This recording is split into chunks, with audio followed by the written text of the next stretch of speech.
Yeah, at this point, again, thank you for joining me here. Welcome. If you'd like to check out more from the channel, please do so. Consider subscribing, like, share, comment, all that good stuff to help get more videos in front of more people. If you want to check out more, of course, there's all the channels there. Check out the channels and subscribe, like, all that. It's free for you, helps out the channels tremendously. If you would like to go do more Patreon there, $2 a month, it's going to help support in the channels that you would like to help grow the channels, help grow Patreon, help grow JMD Nation.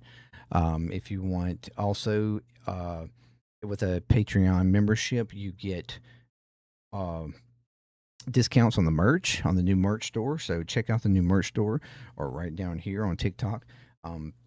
pinkinnovations.com/collection/JMD merch. If you like something there, then get it, please. And also, even if you don't want something there, just go to pinkinnovations.com if you want any kind of custom work done, custom shirts, hats, cups, vinyls, things like that. That would be amazing. That's my girlfriend's business. That's what she does, and she will go over and beyond to try to help you out with your custom needs. So, yeah. And if you're returning, you're freaking amazing. Welcome back. Keep coming back because you're what makes Jam Nation. Okay, so we are going to now, in this hour, we're going to, or well, it probably won't be an hour, but we're going, or maybe.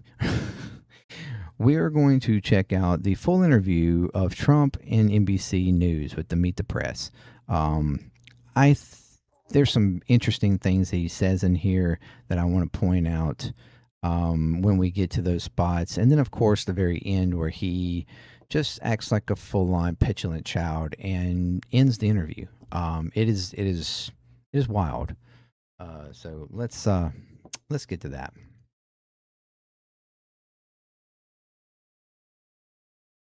Oh, wait a minute. It's not coming through. Hold on. Give me just a second.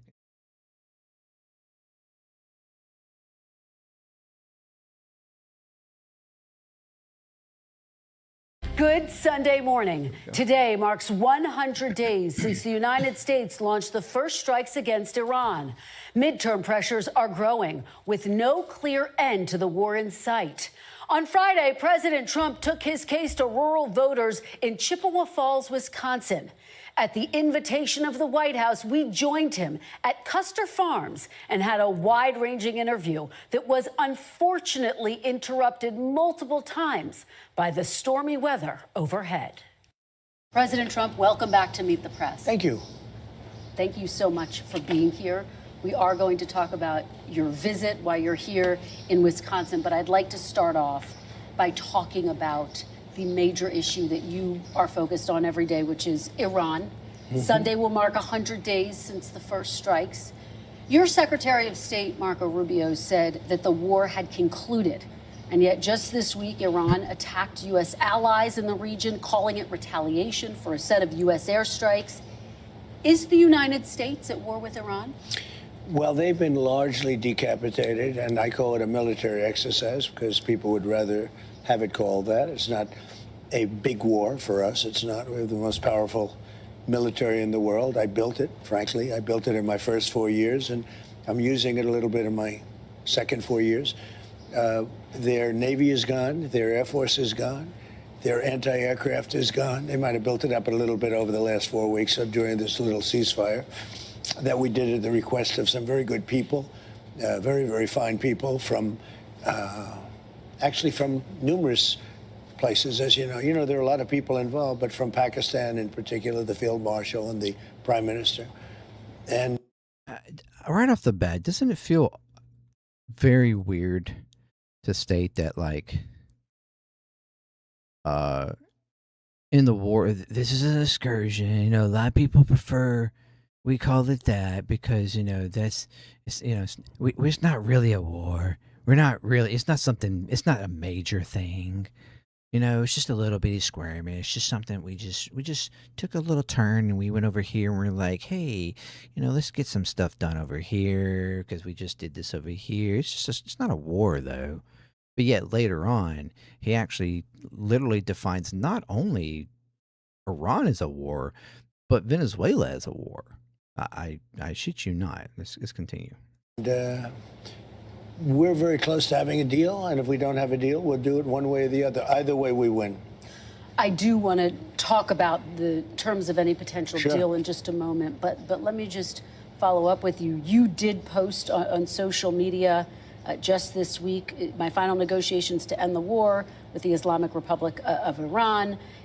There is a naval blockade in place, Yeah. which technically is an act of war under international law. So is this a war as long as there's a naval blockade in place? Well, we have a blockade. It's been extremely effective, and the reason we have it is they try to blockade, and now we blockaded them. And Well, they did it, so we had to do it. That's always been. Isn't that such a petulant thing to say? And I mean, that quite literally, they've been saying that since the beginning. But like, it's such a petulant thing to say. Well, they did it. It's like the same argument that Mega always has with anything that's ever brought up about Trump. Well, you didn't say it when so and so said it. Blah blah blah blah blah blah. So if they did it, then we should be able to do it. It's sort of like, but you argue that them doing it was wrong. But when you do it, it's not wrong. Because they got away with it in your eyes, so you should be able to get away with it too? Like, it's the same argument as is you being mad about somebody stealing something from you, but you go and steal from them, and somebody says something to you, oh, well, he stole from me, so, I mean, like, I should be able to. If he stole from me, I should be able to steal from him. Like, it's so fucking childish and petulant. Anyways. as you know, they're losing $400 to $500 million a day. It's not sustainable for them. They have an economy that's shot in addition to everything else. Their leaders are gone. Their generals are gone. Their first tier and second tier are gone. Much of their third tier is gone. But they put up a blockade, and so we blockaded them. They're gone. Everything's fucking gone, but yet they're still able to do military actions and shoot out missiles and shoot down drones. They literally just shot down one of our drones just a couple weeks ago. I mean, and you claimed that they didn't have that ability over a month ago, but they've continuously done it. Like, and we have the ultimate blockade. I don't consider that a war, but if you want to define it as such, I guess you can. Well, how do you define it? I don't define it at all. I don't think about it. I just do what I have to do. I don't think about it. I don't define it at all. I don't think about defining it. I mean, it's, some people call it a war. Some people don't call it a war. They just call it a skirmish. I mean, I don't care either way. It's making me look good, or it's making me money, or whatever. It's making my buddy's millionaire money, whatever. I don't care. I just do whatever they tell me to do because I'm a fucking puppet. Whatever. It's so stupid. I don't think about it. But if you're not specifically calling it a war, would you consider sending some of the troops who are stationed there? I absolutely who were sent love this question. because of Operation Epic mean Fury boots on the there ground? home? Are you No, talking would you about- consider sending them home if it's not technically a war? We don't need as many troops. I think it's just like it's on the to err on the side of caution. We have a lot of people there. They're very safe. If you think we beat They're very Venezuela, safe. we lost nobody. We took over the whole country. We lost nobody. We have a great relationship, by the way, with Venezuela. Venezuela is doing very well, but we lost nobody. We've lost 13 people here, and that's a lot. 13 people too many. But if you look at Vietnam, where hundreds of thousands of people were killed, if you look at any one of the last 7 or 8 wars where many, many people were killed, we lost 13. And again, 13 is too many. I don't want to lose any. But 13 is less than anybody's ever even envisioned. I think we're doing a great job. But so are you saying you would consider sending some of the troops home, sir? Some of the 50,000 troops who were sent there as a part of Operation I would Epic say Fury? this. It costs us very little to keep them there. Costs us very little to keep them there. I mean, just like, I don't know, fucking million a day or more. Like, what are you talking about? I think it's even more than that. Like, what are you talking about? It doesn't cost us much to keep them there. I mean, even to make that argument, it's kind of like, well, I mean, we don't really pay them that much, so, it's not that big a deal. What? It's, we don't really need them there because it's not really a war. I mean, they're safe though, so we might as well just keep them there just in case. But I mean, we don't really need that many there. It's probably a bit extreme, but I mean, yeah, but they're good. We're going to keep them there because they're safe. There's no reason to worry about it. I mean, but it's, I mean, well, yes, they've blown up quite a few of our bases, and we had to move them to like hotels and shit. But I mean, they're safe. It's not a. I mean, yeah, they did attack a couple of those hotels, but everybody's good though. It's pro. Anyone's ever seen. We have the best offense anyone's ever seen, so I don't consider it danger. I would say it would be foolhardy to do that because maybe we may use them. It's unlikely, but I think we'll keep them there until such time as we have a completion. And when we have a completion, you will see things like you've never seen. The oil will go down. The stock market already, as you know, it's hit an all-time high. Even in the midst of it, it hit Because you all-time keep manipulating it. 73 all-time highs in a short period of time that I've been in office, which is a record, by the way. And, we're doing very well. But the main thing is we cannot let Iran have a nuclear weapon. Can't do it. What is and we won't do it. Yeah, you just referenced the 13 Americans who were killed. And I want to know what your red line is. What would trigger you to restart military action? Would it be Iran killing more American citizens? Well, certainly that would be something that I would think about very seriously. But my red line would be if I think I wasn't going to make a deal or if I wasn't going to make a deal fast enough. So we're having very good negotiations with the people that are leading the country now. It's the third group that we've been dealing with. And they are different. And you could say it's regime change, actually, because these are very different people. I find them to be more rational, very smart. Who is that? Who's leading the country? Well, I don't want to go into names, but you know who they are. I mean, they're leaders. They're respected, respected by the people that have to respect them. They are calling the shots. We know that because we see it through various tests that we've given. It's a little bit strange because you have leaders that have been there for a long time and they get wiped out. Then you have leaders that you also know, the second tier, and they get wiped out. All of a sudden, we're dealing with different people. But no, I think... And I understand when he says second tier, he's talking about the people that the United States would have preferred being in power. That's what he talks about in second tier. We took out the first tier, the ones that were there. We assassinated the previous, the supreme leader. And then the second tier, those are the second, even sometimes he says we took out the third tier too. Like, it's because those are the people that we would have preferred being in power, but Israel bombed and killed them. So now we're left with who's left, which is, the supreme leader's son, which they claim was not going to be the leader. And quite frankly, I think even his father didn't really want him to be supreme leader because even his father didn't really, according to data or information that even he has said, didn't believe in the nepo, appointments or whatever. Like he didn't want his son to follow in his, but like he wanted somebody else to take that step. He didn't think like it should just be an automatic inter-family succession to rulership. Like that's not something that he agreed to. So technically, yeah, his son was not supposed to become the supreme leader.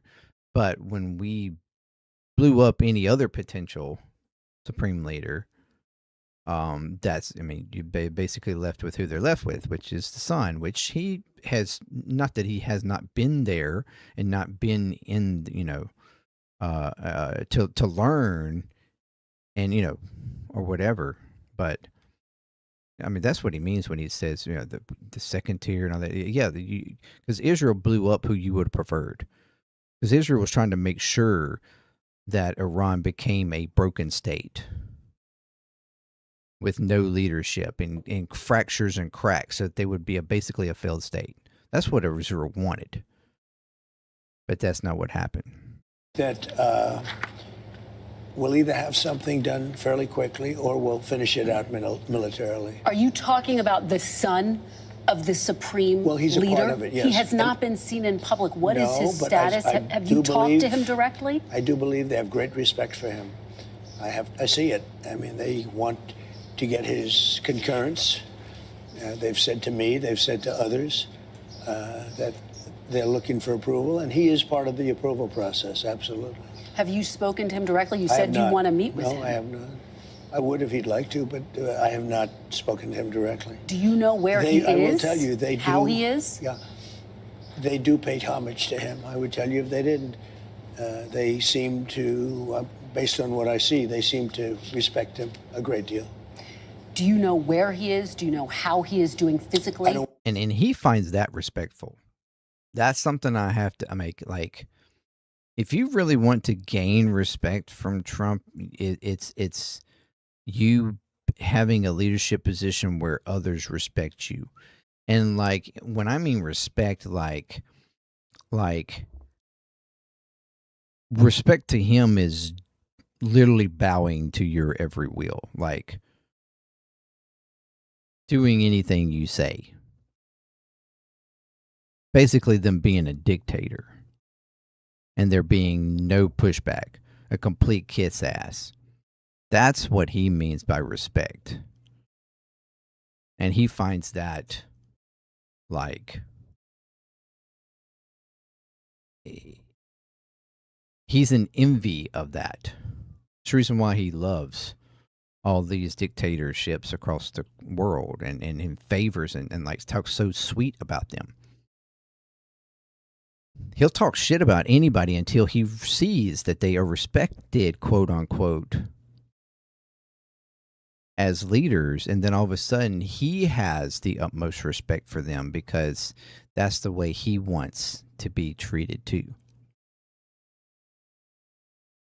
I want to say whether or not I know where he is, but there's a good probability that I do. That's the Is he inside Iran? narcissist I'd rather not say that. Okay, he is the son of the dictator-like last supreme mentality leader, who was that Trump obviously has. hardliner. Is this younger Khomeini any better for the United States than his father was? Younger, I think more rational, injured. He's pretty badly injured.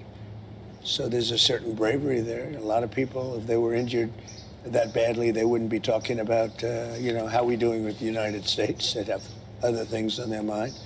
So there's a certain bravery there. But he is very seriously injured, yeah.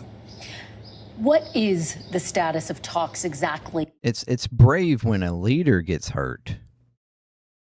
But when our troops get hurt, when our veterans get hurt, oh, they were fools. They're I mean, bro. He's talked shit about veterans that come back injured in the past. But yeah, leadership, no, that's bravery when they get hurt, injured. Because, his ear and all. In this moment, how close are you to making a deal? Are we talking about days, weeks, months, Mr. President? I think we're very close. We have a couple of points. They don't even seem like big points. They've conceded the fact that they will not have nuclear weapons. We had a clause in there that we will not develop nuclear weapons, and everybody was very happy with it except me. And I said, well, what happens if they not develop, but they go out and purchase, they acquire? I want to put the word, if they buy or purchase or acquire, you've got to have that in there too, because that's not developing. So they don't have the right to develop or purchase, acquire, or buy. Have they pushed back against that? Is that one of the sticking points? A little bit, and then they didn't. Okay. You have been saying for months, Mr. President, that Iran is begging to make a deal. True. They are so desperate to make a deal. Why haven't they made a deal with you yet? Because it's a very hard thing for them. They've had great She independence. asked They've dealt with very excellent weak and questions. ineffective leadership on behalf of the United States and other countries, frankly, that allowed them to get away with murder.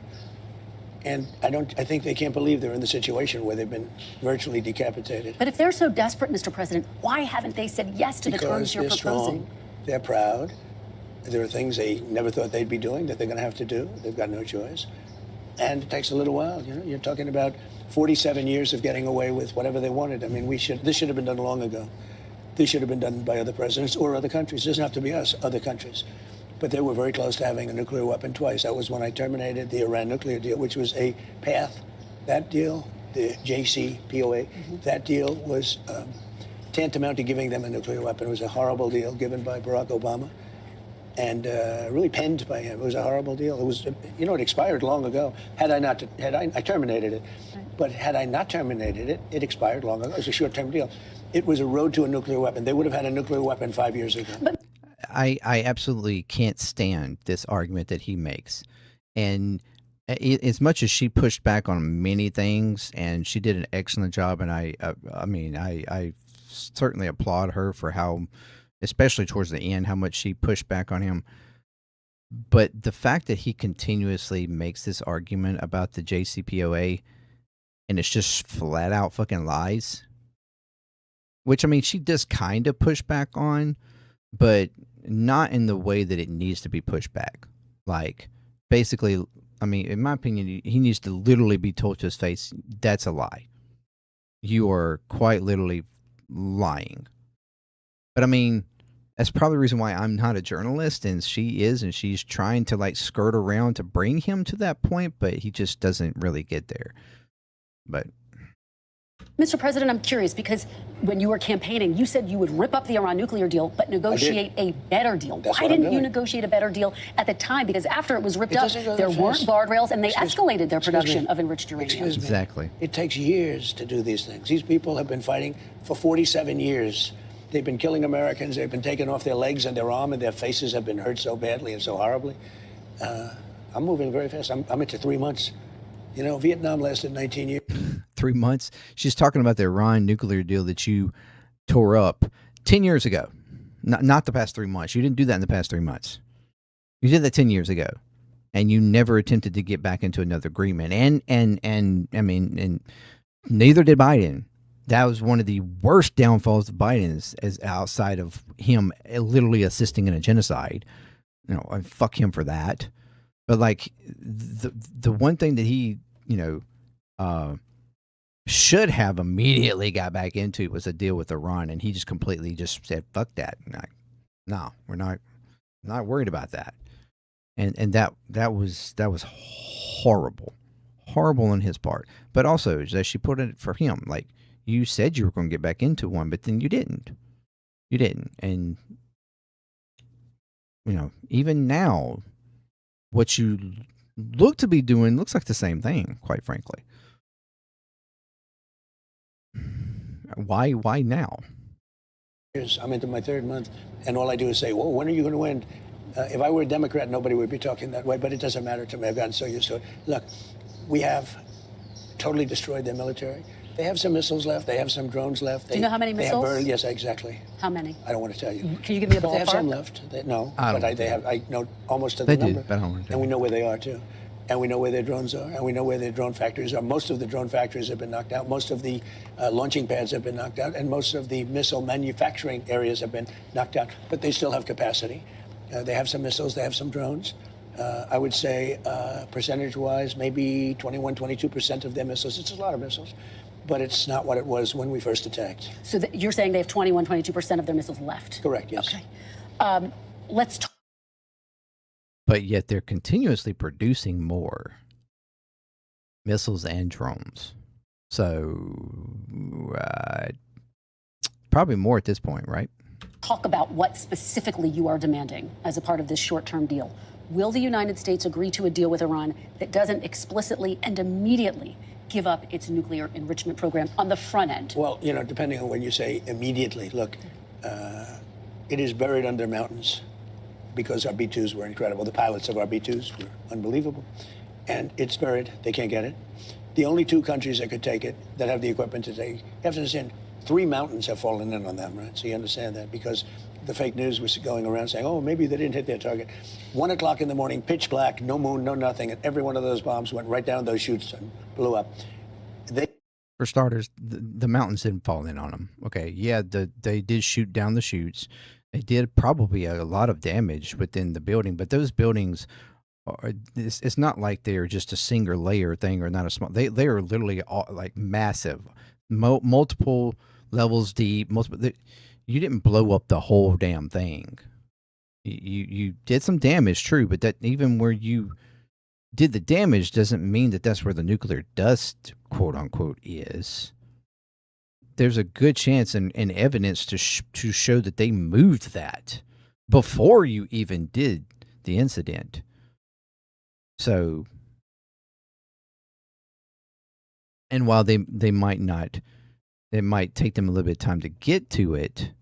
I mean, the argument around how much damage is actually done is still questionable, but They can't get it no matter what. I mean, they can get it, I guess, with years of work. But the only two countries that can get it are us and China, because we're the only two with the equipment that's capable of doing that kind of work. And it would take weeks of digging.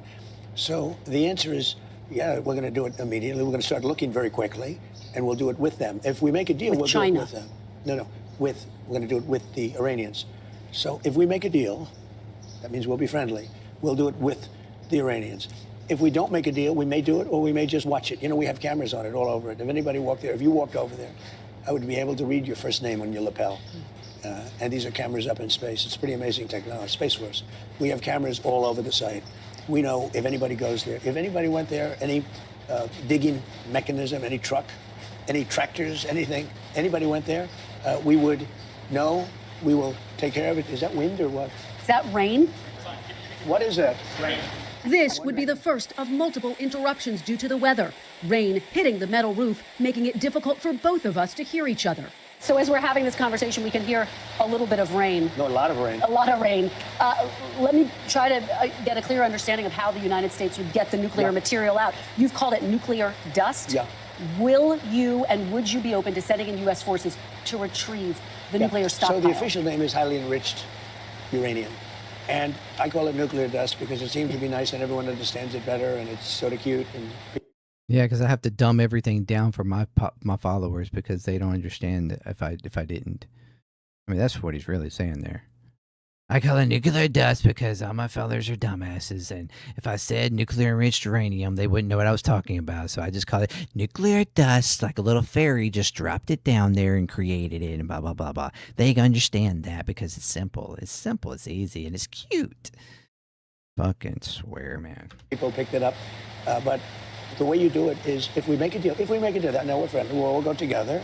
It'll be our equipment. We'll take it out and destroy it, whether it's on site without or whether we take admitting it off that you site. think your So that would require US followers forces. and supporters are Well, that will dumbasses. require we will have a deal. We'll be friendly. In other words, we will have made a deal.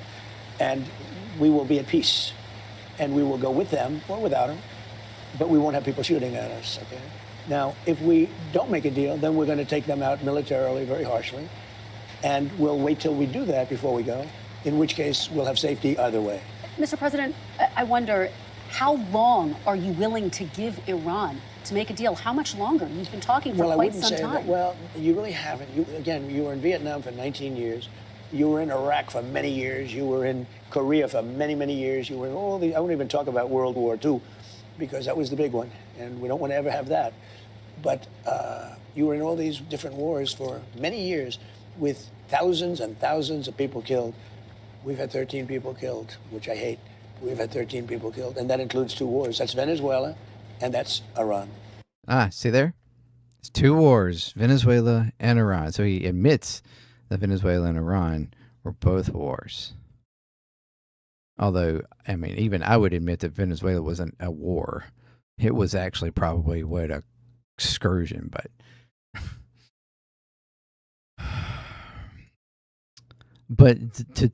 he keeps making this, defining thing around there's only been 3 months. Look at all these other wars. There were years. Iraq, I mean, we did all our actions in Iraq within weeks. The forever war part was the building after the fact. We did all the damage and everything. The war was over within a couple of weeks. Because we just went in there, demolished, and, whatever. But that's the problem. All these previous wars, and people are sick and tired of it and don't want that stuff to happen. We are tired of our troops dying for all these different reasons and going to war. We're tired of this, barbaric, ridiculousness of the past. And you literally said that you were not going to bring about new wars, which she gets to in a minute. And yet here we are. I mean, that was like one of his main sticking points through his campaign was no new wars, no new wars, no new wars. Matter of fact, I'm going to stop wars. No new wars. No intervention. But yet, here we are. Encouragement and scourge after scourge after scourge. Picking fights with every fucking body. Making threats on everybody.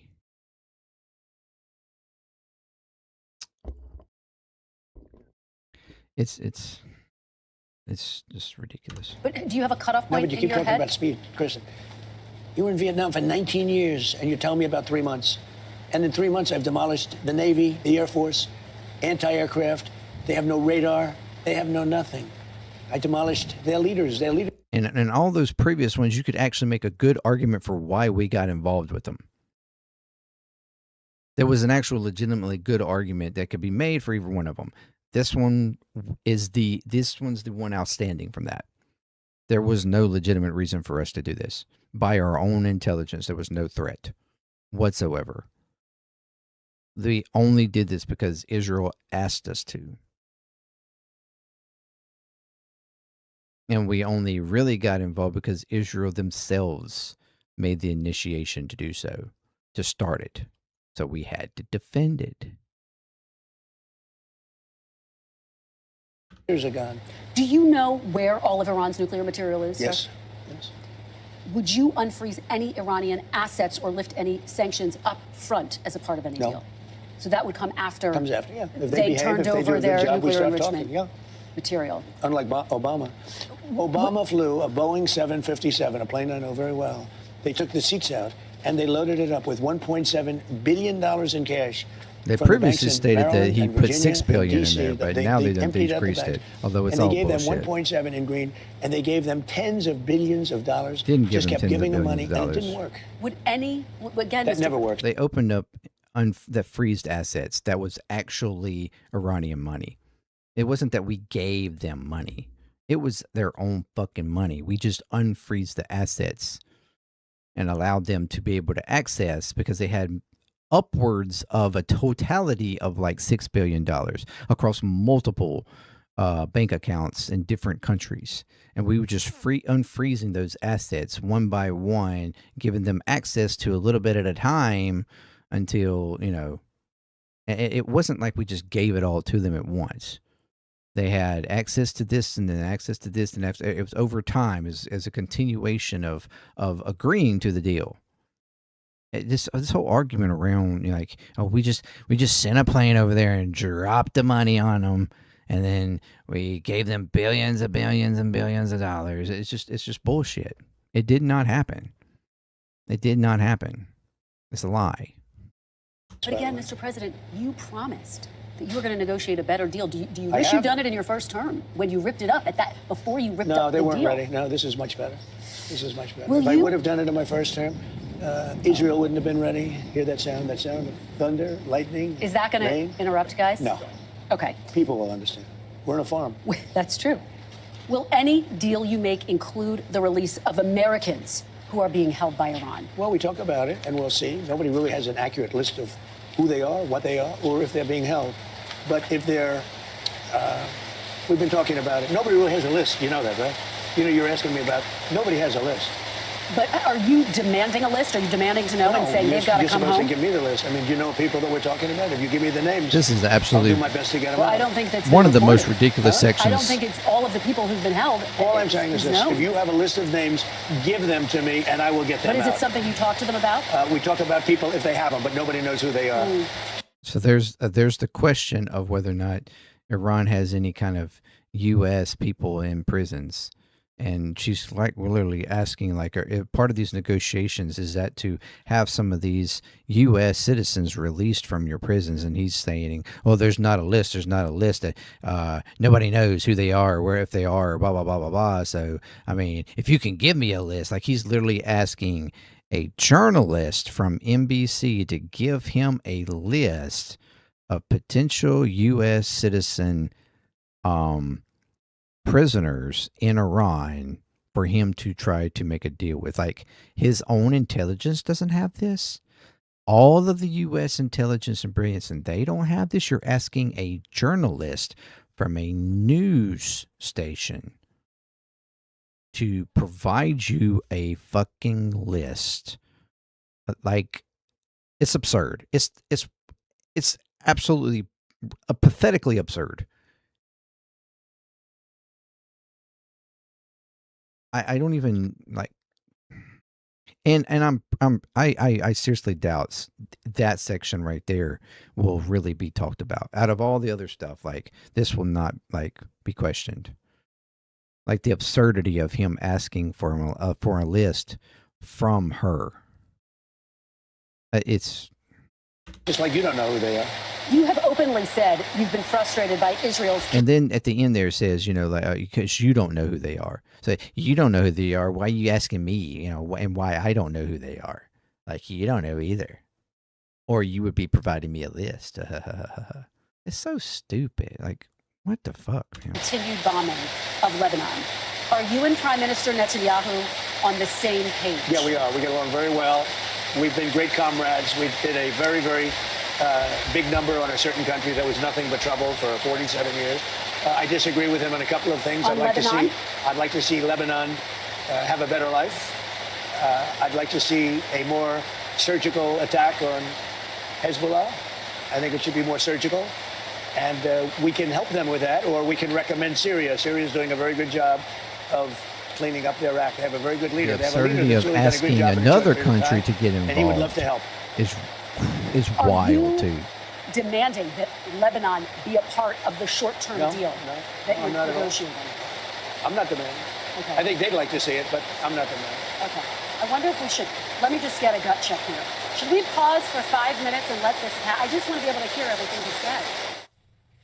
The rain did not stop, but neither did our interview. When we come back, President Trump on his promise to never start a new war. One of your consistent campaign promises was no new wars, going all the way back to 2015. Did you break that promise to the American people? No. I had to stop a country. He did not break very that powerful, promise. Very dangerous country from having a nuclear weapon, because they'd use it. They'd blow up the world. They'd blow up the Middle East. They'd blow up Israel. They'd come here. They'd blow up Europe. They're nuts, okay? They're crazy people. I deal with them. And very high-strung people. A little crazy. And get along with them. I like them. But you don't want to let them Talking about Iran or Israel? And I'm doing the world a service, but I'm doing our country a service. You know, it's America first. I'm doing our country a service. Nice rain. It is raining hard. Okay. But the answer is, let's just keep going. Let's keep going. Let's power through it, right? Here, we paused nearly 5 minutes for the rain to pass and then picked up our conversation. So you're saying you didn't break your promise, and yet, Mr. President, in your first term, you held to that promise, and it was so fundamental to who you were as a candidate really to was. a first-term president. What Like, changed? that was the because you one- insisted no new wars. That was the one legitimate argument that Trump supporters had about his first administration, was that he didn't technically, quote unquote, start any new wars, although they did bomb and attack several different locations, and increase the drone war from even Obama's era, like 400 something percent. Like, they did a whole lot of drone attacks, but they didn't, quote unquote, start a new war. It was like, a bunch of mini skirmishes. And so that was the one legitimately thing, even though one could bring up about the drone, rise in drone attacks, and that, he technically, even though he claimed to be anti-war, it didn't really appear that way because of those drone attacks. But the fact that there wasn't any official declaration of war, or like he didn't get on in any type of situation that one could look at as a war, that gave his supporters like that sticking point. He didn't create any new wars. He's the first president in recent years to not start any new wars. So, that was pivotal to his first administration, admittedly. But he again campaigned this time around also on not starting new wars. That was all a part of his campaign. He was going to stop wars, be the peacemaker. But yet, here we are, and she's asking him, "Did you break your promise?" No, I didn't break my promise. First of all, I didn't guarantee no war. Why would I have built the strongest military? I didn't guarantee no war. You literally said it multiple times. Multiple times. There is reel after reel after reel after reel of you across all your rallies stating that you were not going to bring any new wars. No new wars. No new wars. No new wars. Want to be the peacemaker. No new wars. I'm going to end wars.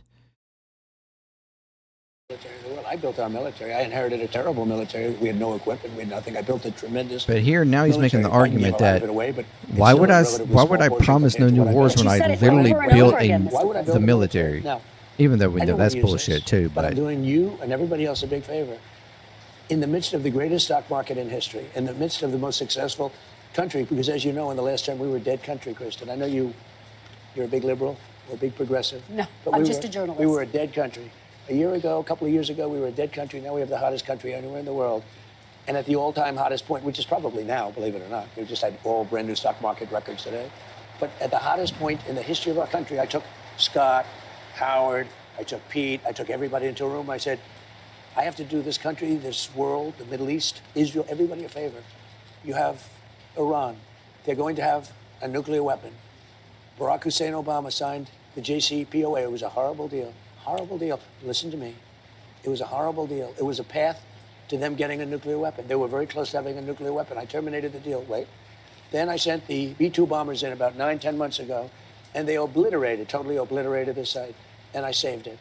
We had a choice. We could let them have a nuclear weapon, or we could go along and have some beautiful days. But they would have, it's a judgment. They would have used the nuclear weapon. And you know what? When people hear that whole scenario, when they hear me say, Iran was going to have a nuclear weapon, and they're crazy. They say you're doing the right thing. I don't think it's you'll do polls because they're all fake polls anyway, especially yours. But you do polls. I just won a big election. And the reason I won an election is people have confidence in me, have good judgment. I had to make a judgment. Do I want to go along and have a country that's doing really well, but somebody is going to try and kill us? Or do I want to put out that horrible threat?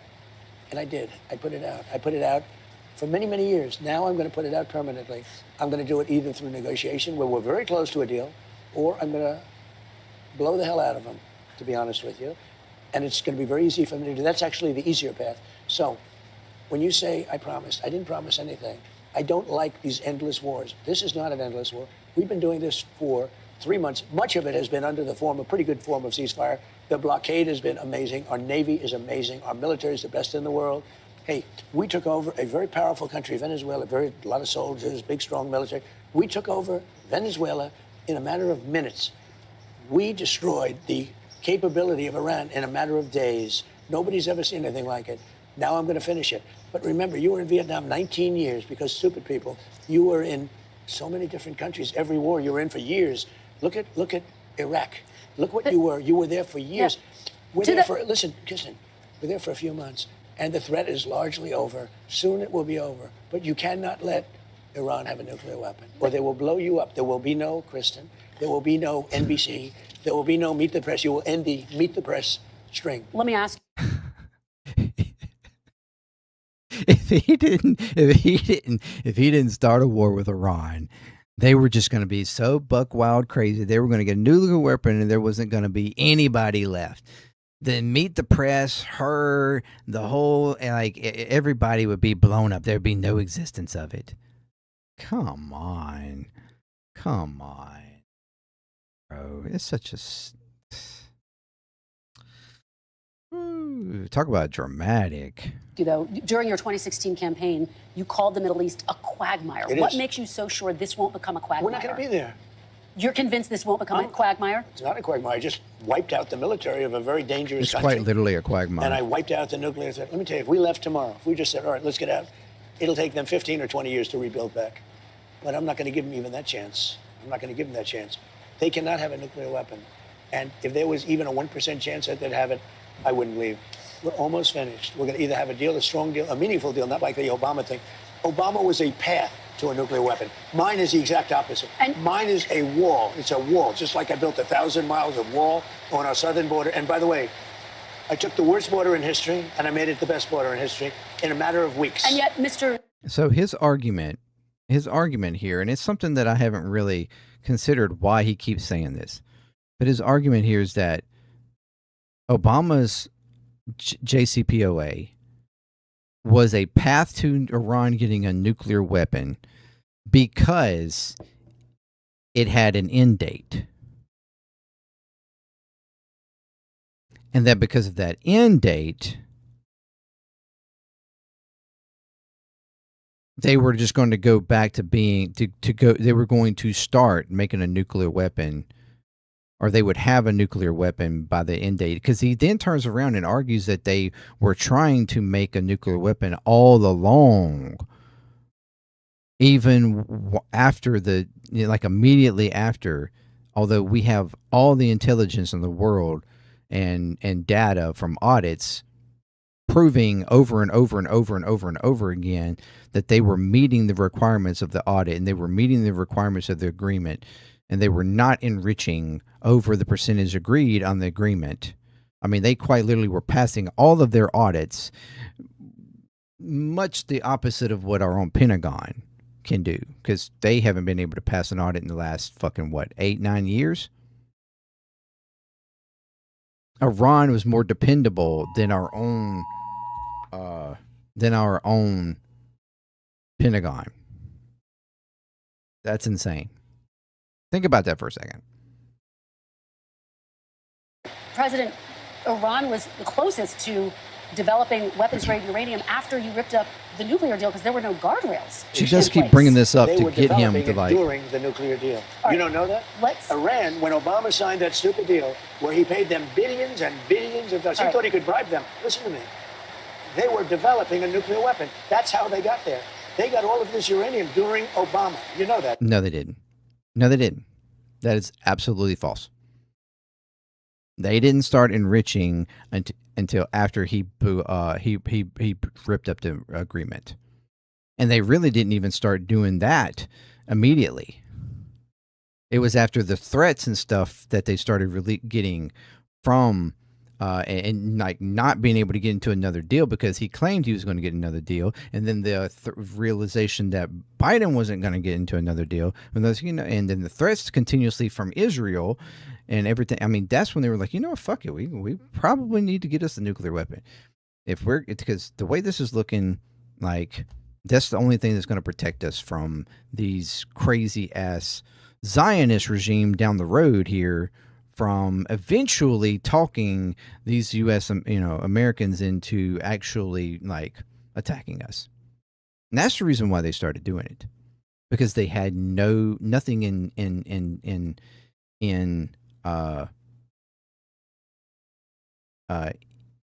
place to prevent them from doing so. But even so, they still were enriching. They were stating that they were not enriching for a weapon, anyways. Like the Supreme Leader was stating that that even though he was allowing them to enrich to a certain point, like that was only in the absolute like extremity or desperation that they would decisively enrich further. Because he was having continued pressure the last few years, continued pressure from members of the IRGC, even more so than ever before, because of the rhetoric of Israel and what was happening in Gaza and then what started even with after October 7th and what you've seen ever since, that really pressured them into pushing forth uranium enrichment. But they still didn't reach but to a certain percentage, and they weren't going any further. And it was only going to be in like some extreme measure that they might even be able to convince, because they were continuously trying to convince the supreme leader to pull back or to relieve the fatwa that we talked about earlier. And but he wasn't necessarily he wasn't willing to do that even then. He was willing to allow the enrichment to get to a certain percentage, but even still then, you have to still enrich it, which granted could be done pretty quickly, but you still have to enrich it further in order to make a weapon. The enrichment that was being done at around 60%, they were still only using for civilian reasons, to give them, as much power as, that they could, like internally for electricity and other means and things like that. Because, I mean, they've been an independent state, like full on independent, damn near it, with trade, with very limited trade with certain countries that, getting around all the sanctions and stuff that we've had on them. Like, they've struggled. Their economy has struggled majorly. And they had to do something to, try to help wherever they can. So that was to help with production, help with electricity, help with things that were needed within the country.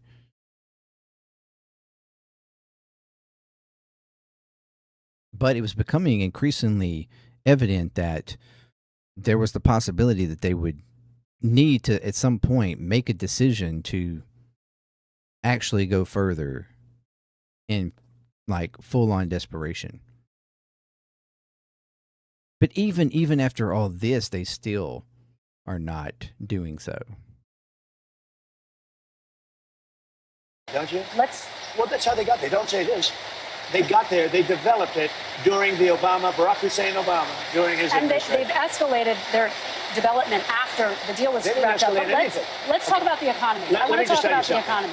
If I didn't go in there with the B-2 bombers, they would right now have a nuclear weapon, and it could be that half of the world would be eradicated. Let me ask you about the... Our intelligence says otherwise. Point blank.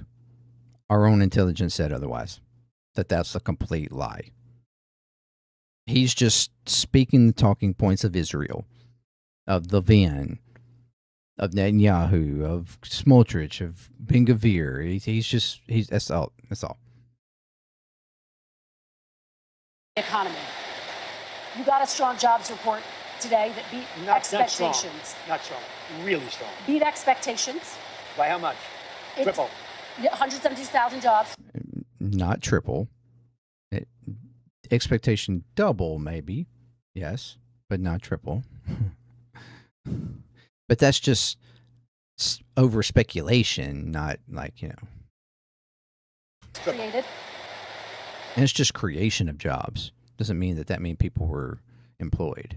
And yet, gas is up, diesel is up. It's all coming down as soon as the war's over. Well, 70% of farmers say they can't afford fertilizer. What's your message? The farmers are doing very well. Let me ask you, what is your message to farmers, many who support you, but who say they're struggling? Because there's nobody been better to farmers. I gave farmers last term $28 billion because China took advantage and other people. And who paid for it? China. Last term. I had a great first term. I had the greatest economy ever. And you know what? This one's blowing it away. What's your message to farmers, though, Mr. President, who say... He gave them that money because he tariffed the fuck out of them. That's why.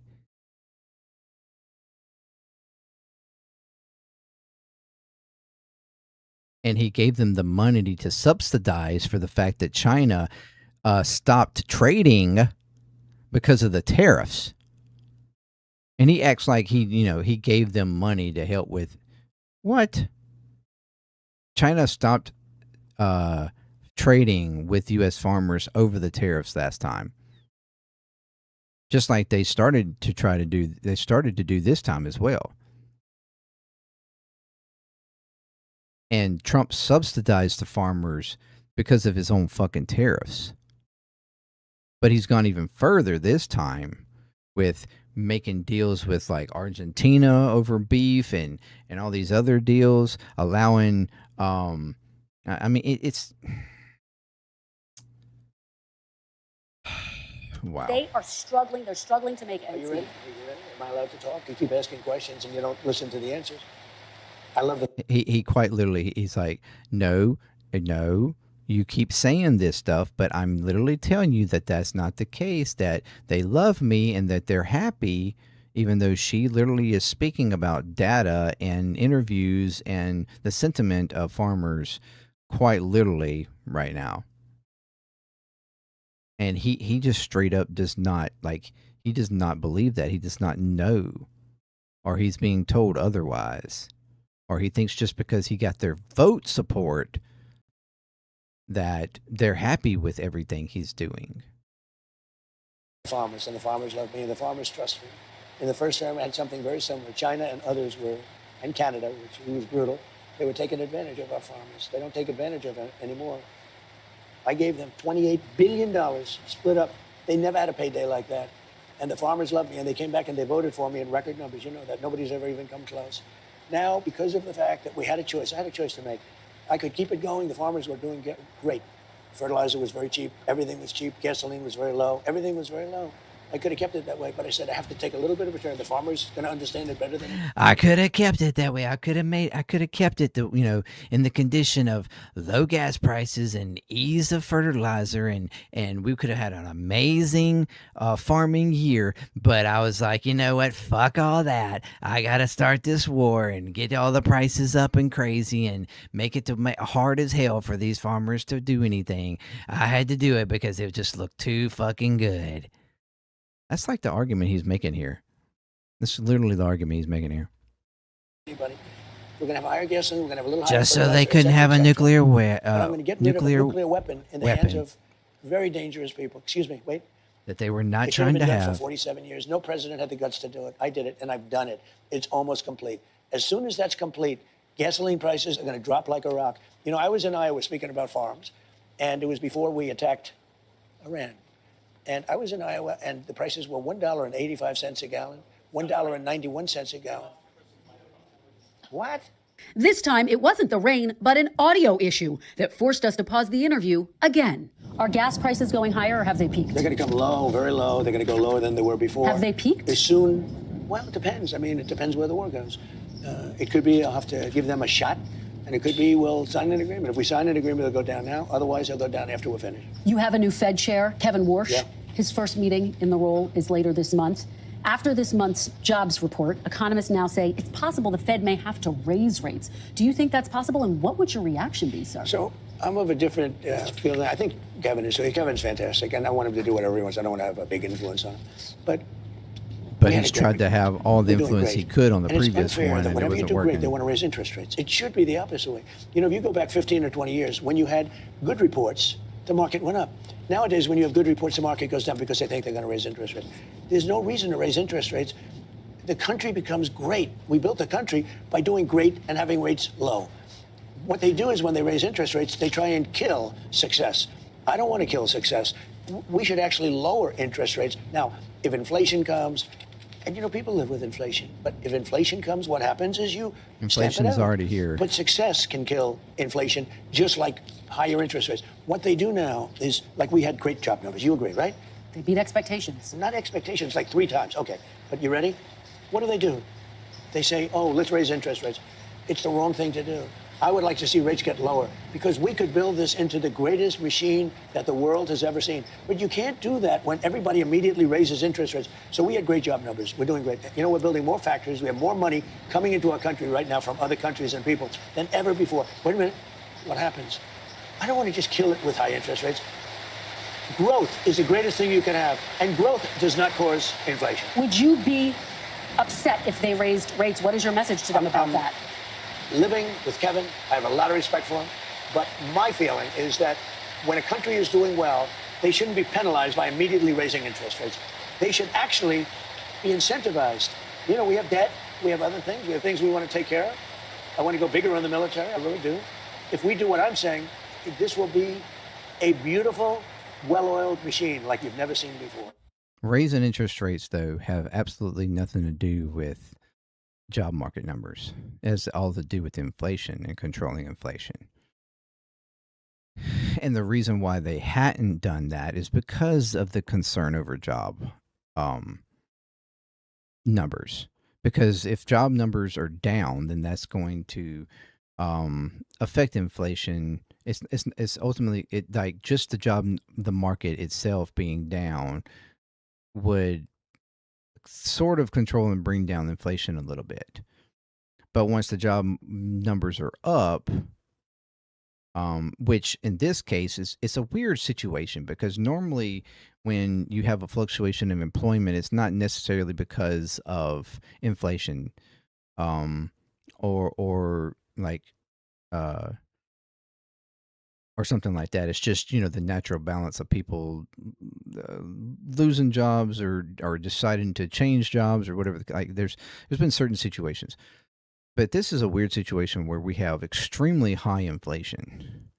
And his job number issue last year, which they were having like like a average of only like 10,000 jobs growth per month last year, um, was due to the AI boom and the fact that, and also the fact that they fired so many federal workers, and of course the removal of immigrants. There was a whole thing that was causing issues around job growth and on top of inflation. Or rather, well, in the fact that inflation was coming down, um, because prices were coming down, right? But now we have an instance where because you have started a war and you have, you know, pressed for inflation of all prices because of a specific thing that's outside of the fact of jobs being created or anybody getting a job or not, and just coincidentally in May, this being like now, the last month of any kind of data recording after you started this war, okay, and prices raised up.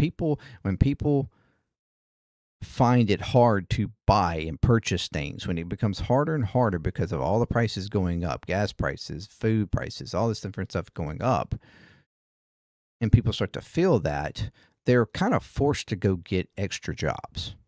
And that's the one thing that's not usually documented in any kind of jobs growth data that comes out month to month, is whether or not these are like new jobs for people who didn't have jobs or these additional jobs for people who needed additional jobs to be able to pay because of how much it cost of living. So you could argue that a lot of this quote unquote job growth for May was because people were having to get second jobs or even third jobs to be able to pay for the economy that you created.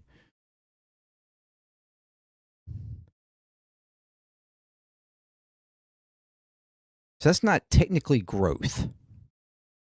You've created the condition where people had to go get additional jobs just to make your jobs look better. Is that an argument you're making? Was that a potential reason for doing this? Like, you have to question that. And then the Fed, while they're worried about job growth now, and we're worried about raising interest rates to bring down inflation because it's happening at the same time. Now that you see the job growth, the desperation of the public to where they have to get jobs. Now we're not worried about people getting jobs because they're getting more jobs and we have more availability of jobs. Now we can concentrate on insurance, on interest rates, and actually trying to bring the inflation down. And that's how the Fed does it. Is it a proven system? I mean, yes and no, because of certain market conditions it can work, but other market conditions it doesn't really do anything. It just hurts people more than helps them. But the inflation is happening outside of even the market right now. So that's what they're having to like question right now is whether or not to even raise the interest rates to see if it would affect inflation or at least maintain inflation.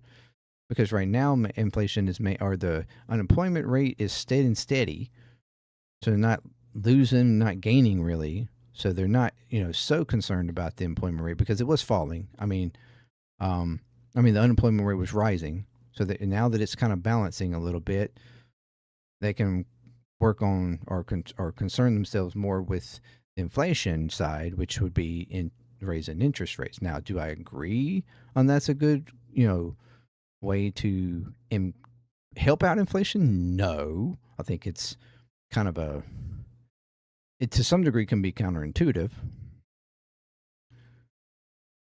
But at the same time, the president himself has created this condition. This whole war has created this condition. It's a weird, out of bounds condition at the moment, outside the norms of just, regular employment, unemployment, people leaving work or changing jobs or because of the market or whatever like that. Like it's not normal conditionary like things that have caused this inflation. The inflation is quite literally caused because of policies and actions that this administration has done, like directly, not because of market conditions. It's the reason why the market's doing so well. Because at first it was him manipulating the market, but then it's actually the market manipulating him. Anyways. And when we come back, President Trump be penalized by immediately raising interest rates. They should actually be incentivized. We have debt, we have other things, we have things we want to take care of. I want to go bigger in the military, I really do. If we do what I'm saying, this will be a beautiful, well-oiled machine like you've never seen before. And when we come back, President Trump defends his controversial plan that could give payouts.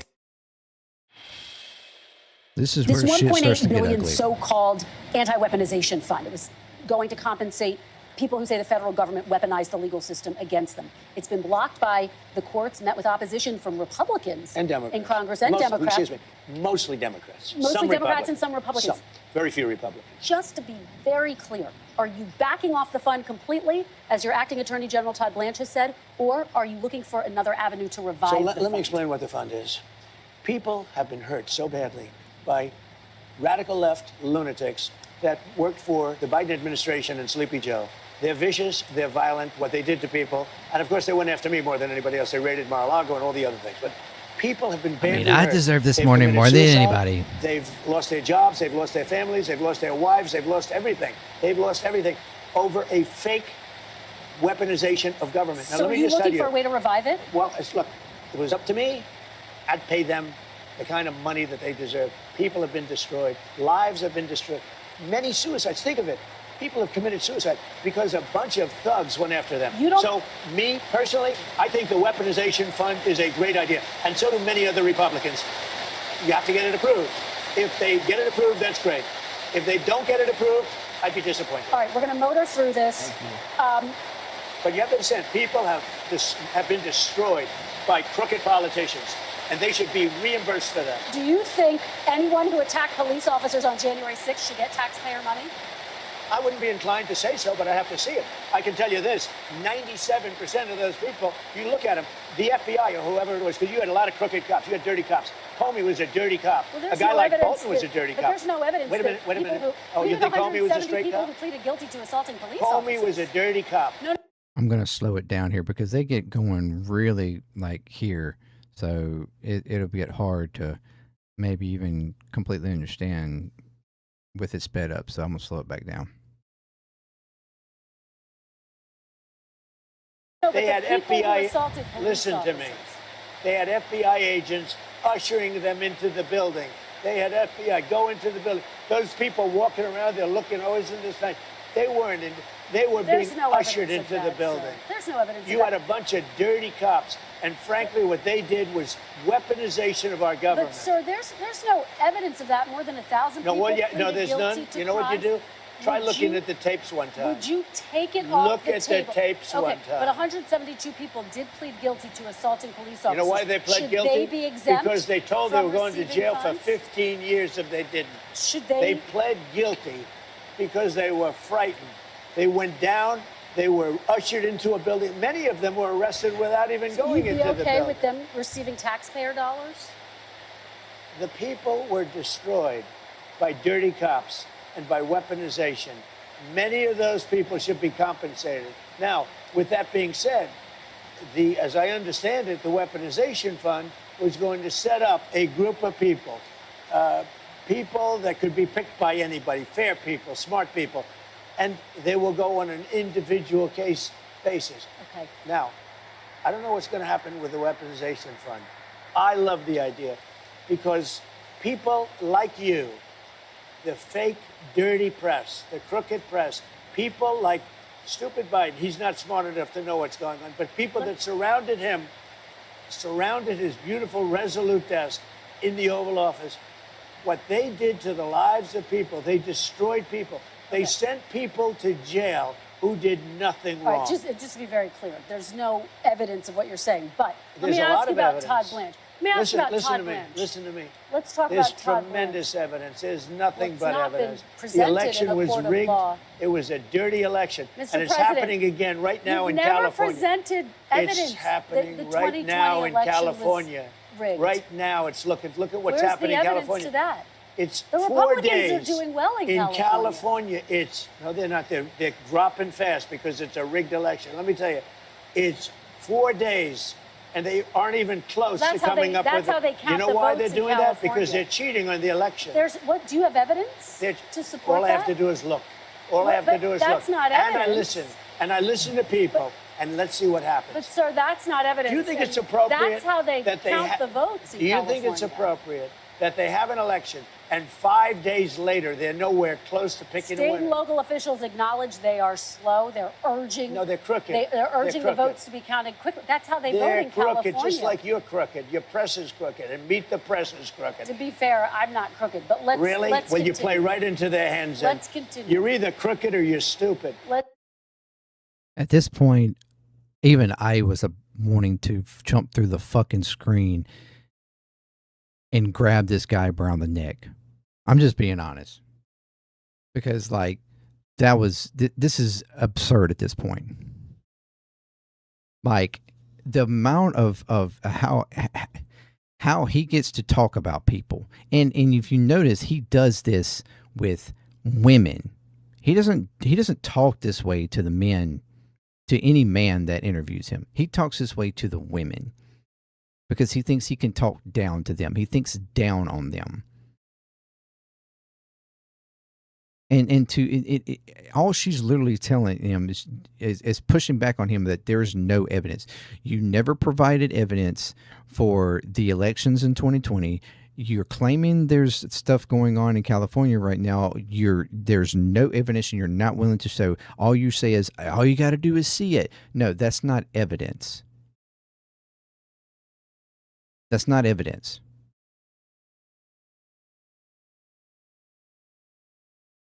You had upwards of what? Was it 60 court cases, 61 court cases on the 2020 elections that all but one were thrown out because you literally had no evidence. Judges were laughing you out of the court. Basically. Telling Rudy Giuliani, Doug, you can't make that argument. You bring me some actual evidence. This is nonsense. Because you had no evidence. And then even after this interview, he turns around and posts on True Social where somebody had posted up about, here's the evidence, and his fucking website just talking about all the bullshit Mike Lindell, the pillow guy, and all that bullshit that he brought up and what he was saying. It was all lies.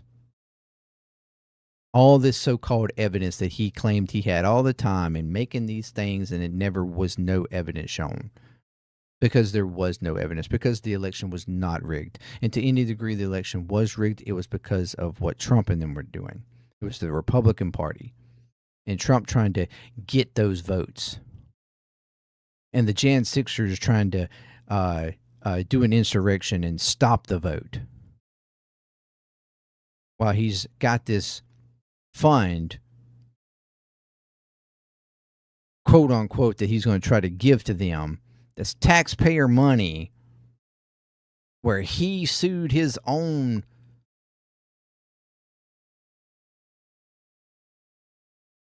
IRS with his own DOJ for them to turn around and just settle with them each other for this amount of money, taxpayer money. Now put aside in a fund that only certain people, a group of people that he designated, can handle and appropriate to, quote unquote, people that have been wrongly weaponized by Biden's DOJ. As she pointed out, there were 137, she's saying, or something like that pled guilty to crimes of, against police officers and amongst other things. And like a video that I did a few days last week, stating that 30-something people that have quite literally committed, after he pardoned them, Gen Sixers have committed more crimes and went back to jail.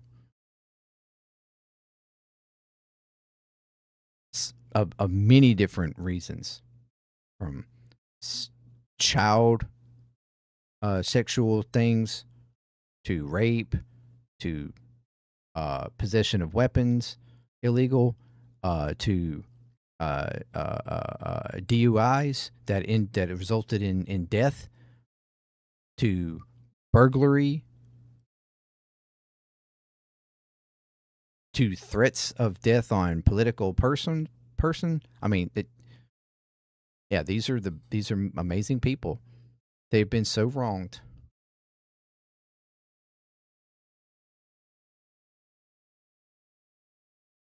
And he's literally defending here so strongly that they should have, I love it. I think it's wonderful.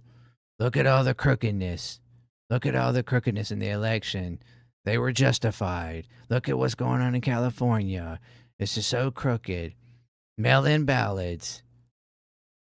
And he's just continuously getting pissed off here. Let me back up for a second.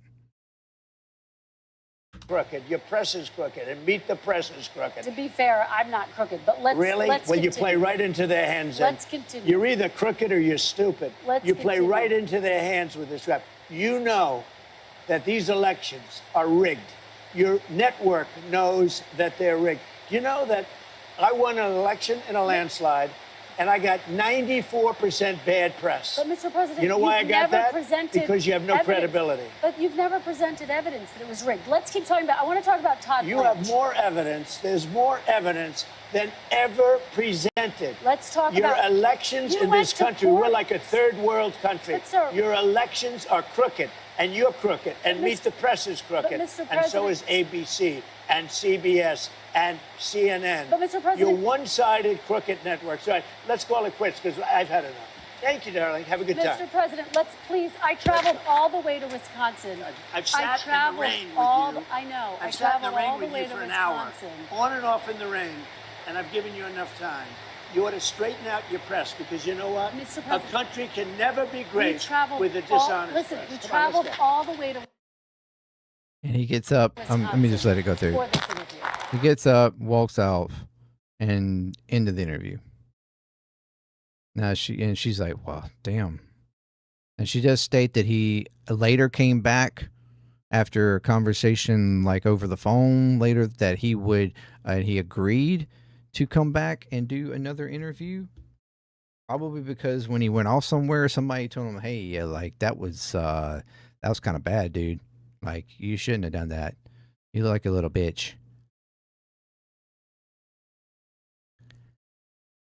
I mean, and what he means, any country with, bad press. He just mean when he talks about bad press, he's just talking about a press that pushes back on him, that asks him the tough questions. This is not the first time he's done this. He's done this before, where he ended interviews because of tough questions, and he didn't feel like he was being favored to.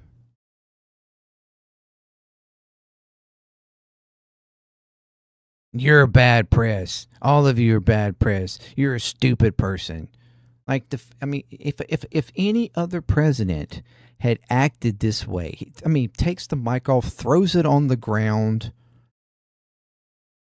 If any other president had acted this way, not even Democratic president, but even any other Republican president had acted this way, you would have all kinds of backlash on both sides of the aisle. But Trump just gets to do whatever he wants. And he gets no backlash. As a matter of fact, there's MAGA like crazy pumping this up as, yeah, boy, yeah, Trump's the boss man. He did it. He showed her who was boss. Ha, ha, ha, ha. He ain't gonna take that crooked shit. Ha, ha, ha, ha. She's just literally pointing out that you had no evidence of any crookedness in not only the 2020 elections, but not in the elections coming up, not in the current elections. You have no evidence. So, absolutely insane press conference. Again, just constant lies. And then, ultimately not being able to accept the pushback from her.